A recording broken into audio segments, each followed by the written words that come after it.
Hi everybody and welcome back to Lost Genre Reddit Stories. This post is from the subreddit entitled Parents, and it's the first one of the Crazy Pants saga. It's by user Rurulabu. Sell my son your land or I will call the police. Some backstory. My now passed on next door neighbor was a terrible busybody who felt it was her God-given right to tell everyone in our street what they could and couldn't do, from where they parked their cars to what flowers they could grow. She had to know everyone's business and would harass people until she got answers, even going as far as stalking. But that is for other stories. If she didn't get her own way, she would spread the most evil gossip. Her adult children, a son and a daughter, were both greedy and deeply entitled, believing that because the majority of the street were either social housing or rented properties, they were better than anyone else, and if they didn't get what they wanted, then mother would sort it out. The son owns 2 other properties near the end of the street, which he rents out. At the very end of the same street is another house with a plot of land right next to it. The owners of that house and land built a garage that they use for work, rebuilding old cars and bikes. The business is at least 30 years old, handed down from father to son. It's very small, so they can only work on one vehicle at a time, but due to the owner's skills at restoration, they are always in high demand. Then, one day about 10 years ago, the son rocks up in his latest BMW and walks up to the owner, a father and his teenage son. The rest of this conversation is paraphrased, as I was not a witness, but this was told to my family by the owners themselves. Entitled neighbor's son says, "Hey guys, it's your lucky day. I want to buy your land. I'll give you £15,000. Notice that he didn't ask if it was for sale or offer to negotiate a fair price. The owner responds, no, sorry, the business is not for sale. Thanks for the interest though. I wasn't asking for your business. You can set up somewhere else. I want this land. It's just the right size to build another house on it." Well, sorry, no. This is our livelihood. We can't just move. We would lose business while looking for someplace else. And besides, it used to be my father's garage and it's next door to our house. So why would we want to sell it? So you can make money? Insert a random duh face here. But we make money working here. So, sorry, but it's not for sale. The son then does what you would expect a grown man of 30, yes, 30, to do. He complained to his mother. His mother takes no time at all to walk back to the garage. Entitled mom says, "Why won't you sell your garage to my son? He wants to build a house here." "Because this is our place of business and we don't want to sell." "You shouldn't even be working here. It's dangerous." "I can assure you, ma'am, everything is up to code and we have every right to work here. Now please leave us alone." "What are you hiding in there? Is it drugs?" "What? No, we are fixing up an old bike." "I knew it! You are working here illegally! Sell your land to my son or I will contact the authorities!" The owner laughed and told her to go ahead. She stormed off and they thought it was over. Just the nutty ravings of a mad granny, right? An hour later, sure enough, the police arrive. Apparently, an anonymous caller rang them to say that the owners had been dealing drugs out of the garage. It was obvious who had called them. Of course, all the neighbors have seen the police arrive. Our street is normally quiet and we are all noisy bastards. So when you see a blue flashing light, you step out and watch the show unfold. Entitled mom took great glee in telling everyone standing around and watching the chaos how the owners had been selling drugs to children. And how she wasn't the one who called them, but everyone knows what is going on and thank goodness something is finally being done about it. Half the neighbors were shocked at this event, but a few of the longer-term residents were already giving her the side eye like it was on special offer at Tesco or Walmart. She must have been feeling pretty smug with herself, only there was a snag, just a little one. Because the tiny garage worked on rare and old cars, which can be expensive, the owners had CCTV. That was something Entitled Mom had not counted on. After the police had shown up, the owners knew who the culprit was and had no issue with showing footage, complete with sound, to the officers showing Entitled Mom threatening to call the police if they didn't sell the land. With half the neighbors out and watching events unfold, the Entitled Mom's face switched from smugness to fear as the police walked away from the garage and approached her instead. The officer then asked if they could step inside her home to discuss something she probably didn't want her neighbors to hear. She received a warning regarding harassment and wasting police time. The owners of the garage were never bothered again, and the last remaining neighbors who didn't know how bad she was finally saw her for the witch she was. Sorry the ending wasn't epic, but that's just how it was. Ho hum. So that's the beginning of the saga, and of course there is no commentary to give because OP is not asking for anything. So let's just continue on with the next story. So as you all know, my next door neighbor, who my friends and I called Crazy Pants, was a very nosy, very entitled woman who tried hard to tell everyone who lived in the same street what they could and couldn't do. Her adult children were equally spoiled. This story is about my neighbor on the other side. We will call her Gina. Gina is a mother of 3 who works in the local supermarket. She is the sort of person who, if you tripped her up, she would apologize to your foot. One day, her husband John got a new job which came with a company car. Nothing special, it was covered in logos for the company, but it meant that Gina could use the family car whenever she needed to. Some of the houses where I live have driveways and some don't.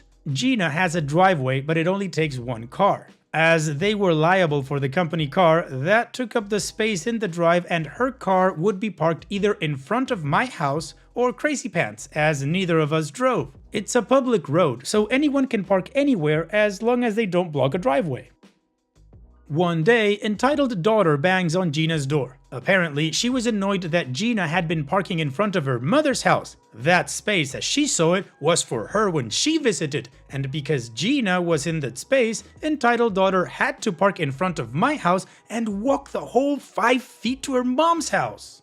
Oh, the humanity. This was when Gina made the following mistake. She said, "I am so sorry, but isn't OP's house right next door? I'm sure you don't have to walk far." And entitled daughter responded, "How dare you? That is my parking spot. Why do you have 2 cars anyway? You are just a stupid checkout girl." At this point, John overheard and demanded that entitled daughter leave. So entitled daughter does what a grown woman of 40 always does. She whines to her mother, "Wah, mommy." That was when Crazy Pants went into overdrive. Over 6 months. Whenever Gina and her family stepped out into their garden, Crazy Pants would come out and shout at the children for being too loud, or at Gina for wearing quote-unquote inappropriate clothes. Gina wears bikinis in the summer, which, being in the UK, lasts about 31 minutes. She would also turn up to the supermarket Gina worked at and hovered around giving her death stares. Social services, think CPS, but they cover more than children, were called and told that Gina and John had been putting out cigarettes on the children. The RSPCA were called and told that Gina had been starving her cat. She didn't even have a pet at the time. Also, every time her car parked in front of Crazy Pants' house, Crazy Pants would bang on her door screaming about her parking space. Poor Gina tried everything. She recorded the abuse and called the police and the council, but they were only willing to give a warning. Her work could not remove Crazy Pants as long as she wasn't doing anything, and she could not prove who called social services and the RSPCA. So, in an effort to help as we were between the 2 neighbors, my dad, yep, I live with my dad because I am his carer, decided to let our hedge grow to block Crazy Pants' view of Gina's garden so she could have peace. It worked for a while. Then one day we get a knock on the door. Our house is council owned, so all necessary maintenance work is carried out by them. A man from the council stood there and let us know that the new fence would be up by 4 p.m. Next thing we heard was the sound of a hedge trimmer. My dad stormed out and demanded to know what was happening. Apparently, we had called the council regarding the very slightly wind-damaged fence between our garden and Crazy Pants, and agreed to have it replaced. We didn't call anyone. In order to put the new fence in, the hedge we had needed to be removed. There was nothing we could do. We made it clear no one had called anyone, but because the fence was damaged, they decided to continue, and there was nothing we could do. Lo and behold, the next day Crazy Pants was leaning over the fence and was back to shouting at the children. I would love to say that Crazy Pants got what she deserved, but Gina eventually cracked and sold her car. She then paid £600 for a new fence. After she got rid of the car, the harassment stopped as quickly as it started. Gina is fine now. She now has a management position and a new dog who likes to play with mine. Oh wow, OP. Crazy Pants and her family just sound like too much. Anyways, let's move on to the next Crazy Pants story, but before that, of course, I gotta show you another playlist, like this one, that only has videos with updates on them. A little background for this. Years ago, I moved back home to help my mom look after my dad as she was struggling. My dad has multiple conditions, angina, diabetes, and arthritis amongst them. Then sadly, my mom passed away, so dad was completely on his own. My dad could fill a subreddit all on his own with stories, as he has a foul mouth and is known for being a complete bastard to people who annoy him. You will see this later, but he can't get around like he used to and relies on me to keep him out of trouble and keeping things ticking. Thankfully, because my job is from home, I can look after him. Now, sometimes the people I work for are based in other countries, so when I talk to them online, it can be late at night or early morning because of the time difference. Crazy Pants' children do not live with her. The daughter does not work while the son owns some of the property near us and rents it out. They were very well off, having both married into money. Meanwhile, I don't get a lot of free time because I work. I am a carer for the grumpiest yet somehow lovable git on the planet, and I have my own chronic illness on top. Now to the main story. I had just been talking with a client. It was about 2 a.m. in the morning and I was downstairs. The living room light of course was on because I am not an owl. I was typing up something when there was a banging on the door. I was worried as we had in the past had drunks at the door mistaking our house for some friend's place and you never know what they may do. I open it carefully and there is Crazy Pants. Excuse me, why are you awake? Sorry? I want to know why you are awake. Did we wake you or something? No noise had been made and there was no way Crazy Pants would have seen our light on without leaving the house. In fact, she would often step out and do a late night inspection of the street like she was looking for contraband. I don't think you should be up this late. Why are you up? I don't think it is any of your business, but since you asked so sweetly, I am working. But it's 2 a.m. And it's my home. Are we now just pointing out random facts? Because this game is boring me. You should be asleep. And yet, here you are wide awake. Isn't it a miracle? We should form a club. I am supposed to be going to the hairdresser at 10 a.m. and I don't want to be too tired. Now, this has me super confused and I don't know how to respond for a few moments. Excuse me? What does your hair appointment have to do with me? Well, I was going to get you to drive me to it. Entitled daughter and entitled son have very important things to do, and you already do a lot for that very rude man. The least you can do as a neighbor is give me a lift. What the? Are you completely out of your rocker? What's the problem? You do stuff for your father all the time. I would like to point out I don't drive, let alone own a car, and even if I was up for letting you sit on the handlebars of my bike, why would I be taking you to the hairdresser? You have a daughter and a son with multiple fancy cars. Get one of them to take you or get a taxi and stop bothering me over what I do in my own home. But they work. Like hell they do. I can't bother them. You are home all day. I work from home, like I was doing before you banged on the door. Now please go away. It was at this point I discovered my dad had been woken up and was now leaning out of the bedroom window listening to the whole thing. So he says, "Crazy Pants, why don't you mind your own effing business and piss off?" Crazy Pants scurries away upon the sight of Grumpy Dad's man nipples, and I go back inside. The next day, the daughter arrived to take Mother Dearest to the hairdresser. I was coming out to walk the dog and got death stares from both of them. It was at this point my dad opened the living room window and shouted at Crazy Pants, "And get your effing mustache waxed!" Thanks for making it less awkward, Dad. OP, I gotta say, I like your grumpy dad. Now let's move on to the next Crazy Pants story. To enter my street, there is only one way in. The other end is a primary school and a small roundabout so people can get back out again.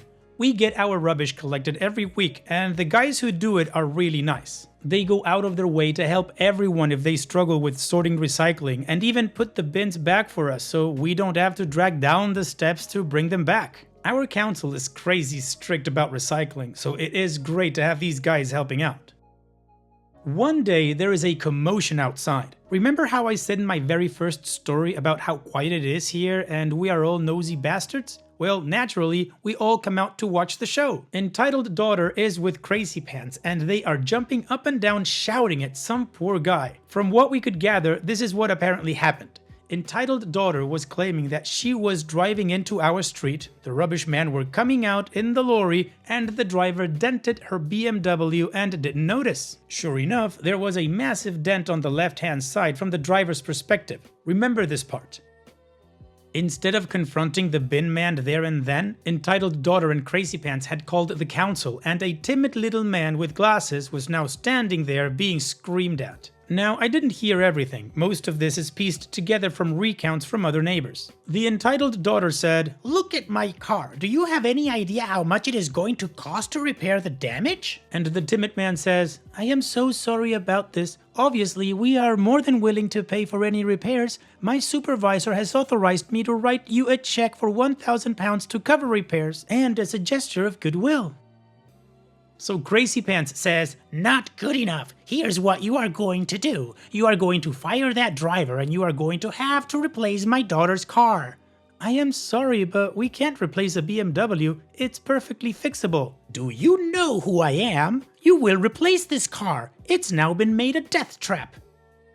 They argued back and forth with Entitled Daughter and Crazy Pants screaming at this poor man, who ended up on the phone to his supervisor, who said he could offer them £1,500. Timid Man offered them this amount, and Entitled Daughter then said she would consider £3,000 as long as the driver was fired. Then their greed bit them on the arse. One of the neighbors watching tapped Timid Man on the shoulder and asked, "Shouldn't the dent be on the other side?" Mic drop. You could see Timid Man's face as it dawned on him how impossible their story was. Yup, if Entitled Daughter had entered the only way into our street, the right-hand side of the car would have been facing the lorry, not the left. Not that it mattered that there was only one way in, because in the UK we drive on the left-hand side. Duh. Not only had Entitled Daughter damaged her car some other way, but she and Crazy Pants were demanding a new car to be paid for by the taxpayer and for the council to get an innocent man fired. Timid Man put away his phone, got into his car and drove away with Entitled Daughter and Crazy Pants open-mouthed. They were the butt of all the jokes for at least 2 months, and as an added bonus, the bin men were suddenly less forgiving over Crazy Pants' recycling mistakes and refused to take any of her rubbish until it was done correctly.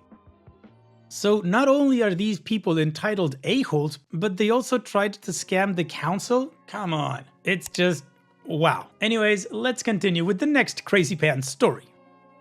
Crazy Pants used to work in local government before she retired. This is probably where she developed her sense of entitlement from. She felt she could tell everyone what color to paint their homes and even what flowers to plant. If she didn't approve, she would tell you that you couldn't do it. That is where my late mom comes in. My mom was a tenants rep, an elected volunteer person who represents people in social housing. She was one of the best and fought hard for people to have the right to live in safe, clean, and affordable social housing.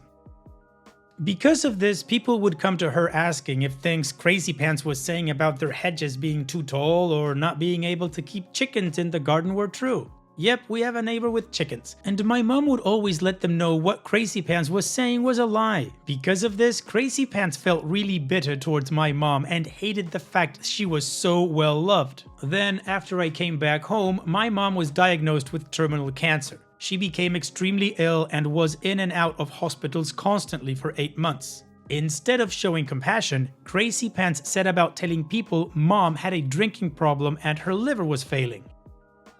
Because of this, we completely refused to talk to her ever again, and our neighbors refused to discuss my mom with her. It drove Crazy Pants mad that she couldn't find out what was going on.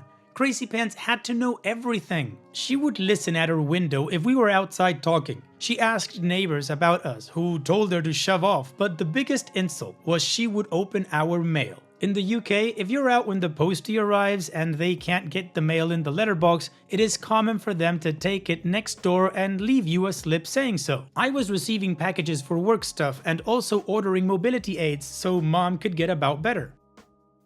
A lot of the time we were at the hospital, so Crazy Pants would take them. We noticed when we finally got them that the tape had been taken off and replaced quite often. Crazy Pants had also gotten into the habit of trying to stop the postie and get our letters for us. This behavior carried on even after my mom had sadly passed. I have no idea why she continued. Perhaps she thought we were hiding something from her, so in an attempt to stop her, I went onto the post office website and found that I could register a safe space or a neighbor to leave mail with and ask them to not give her our mail anymore. This drove her nuts. The postman and women refused point blank to hand anything over to her. She no longer had access to our privacy.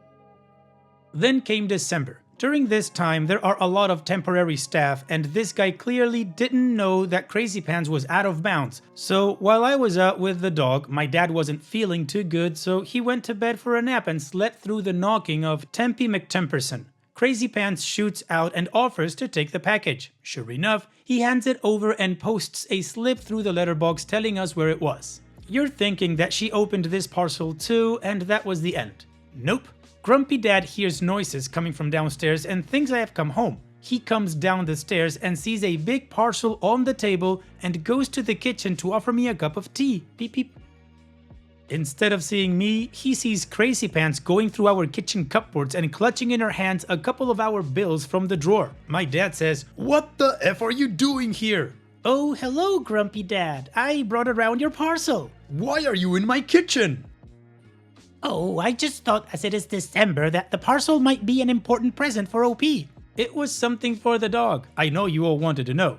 I thought you might need it quickly, so I checked your front door and then your back, and the back door was unlocked. So better to have it indoors in case it rains. And then you decided to make a snack and amuse yourself by reading my water bill? What the effing bits are you on, you cockwomble? Yep, this was what he said apparently. Crazy Pants drops everything and suddenly starts behaving confused. Oh, where am I? This isn't my kitchen. I don't know where I am. And the Oscar for Best Actress goes to... And my dad says with the rage of 1,000 suns and grabbing the wok, "Get out!" Crazy Pants runs for it and my dad calls me, telling me to get my butt back home. After calming him down and convincing him not to go and kick her door down, I contacted the police, who were not at all helpful. Crazy Pants basically gives them the confused old lady routine, telling them she mistook our house for hers, and that was that. She got another caution, groan, and I started locking the doors even when someone was home. I would love to say she stayed away from then, but years later in another incident she received a letter. She had been reported for antisocial behavior by someone and decided it was us. I found her in our garden with a screwdriver. She pulled her confused act and I walked her back to her house. Our neighbor, Gina's kid, then informed us that she saw Crazy Pants using it on the back door like a little crappy crowbar. I hope everyone out there who has to deal with idiotic and selfish human beings know that you are amazing people who deserve good things, and maybe even a puppy. Thanks for putting up with my insane posts and my online social awkwardness that is in hyperdrive now. And once again, oh wow. So far my big takeaway from this is that I have a life, as opposed to Crazy Pants. So now let's move on to the final post of this saga. Hey everyone, I wasn't going to post more Crazy Pants stories, but I've just wanted to give an update on things as some of you have DM'd me regarding how things are now that she's gone. For newcomers, Crazy Pants was the nickname for my obsessive neighbor who demanded everyone bowed down to her and her incredibly spoiled adult children. Some things she did including stalking another neighbor over a car parking space, breaking into my house to look through our things, and calling the police on a local garage when the owner would not sell his land to her son. So Crazy Pants eventually passed away. While she was a terrible person, I honestly don't wish harm on anyone, and my sympathies went to her family. Being as equally entitled though, while she was ill, they refused to pay for any real long-term care for Crazy Pants. They also refused to help her sell the house so she could go into a home because they wanted to sell the property after she passed. In the end, she raised them with so much entitlement, they didn't even care about her, and that is truly sad. Anyway, they eventually sold the house to a really lovely elderly guy who is the total opposite of Crazy Pants and her brood. This guy, who we will call Clive, is a really kind man who always offers to help us out with garden work and has developed a lovely friendship with Sassy Pup, who now visits daily for chicken and butt scratches. Grumpy Dad is happier too, now being able to go outside in his own garden without being spied on. He used to threaten to go out there naked to spite her, but I managed to beg him not to, as I don't see why I should be punished too. My neighbors now feel so much calmer, and I've even started to talk to each other more because they are no longer scared of gossip and harassment. Because the son owns properties in the area, we do see the entitled adult babies from time to time, usually gossiping or boasting about their wealth, but without mommy, they don't cause any real trouble. That's all I wanted to say because I don't want to take up this subreddit with crazy pants stuff that doesn't fit. I hope everyone is doing okay, and if you are having to cope in any capacity with bat crap craziness, you will get through it. And that is the final wow, and the wow goes to Crazy Pants' children. What vultures! They circled her until she passed away, and then they sold the house. We have a saying in Chile, I'm assuming other countries that speak Spanish also have it, that goes like this: Cría cuervos y te sacarán los ojos, which basically translates to breed crows and they'll pluck your eyes out. Anyway, I hope she's looking up at them and realized that her parenting style sucked. So OP, thank you so much for sharing this whole saga with us. Take care and all the best in the future. And that's it for today's video. Thank you so much for taking the time to watch it. Now, if you've gotten to this point in the video, I assume that you like these stories that I'm reading out, so here are a couple more that you might enjoy. And if you don't have any time to watch another story right now, save it for later, and also, don't forget to hit that subscribe button.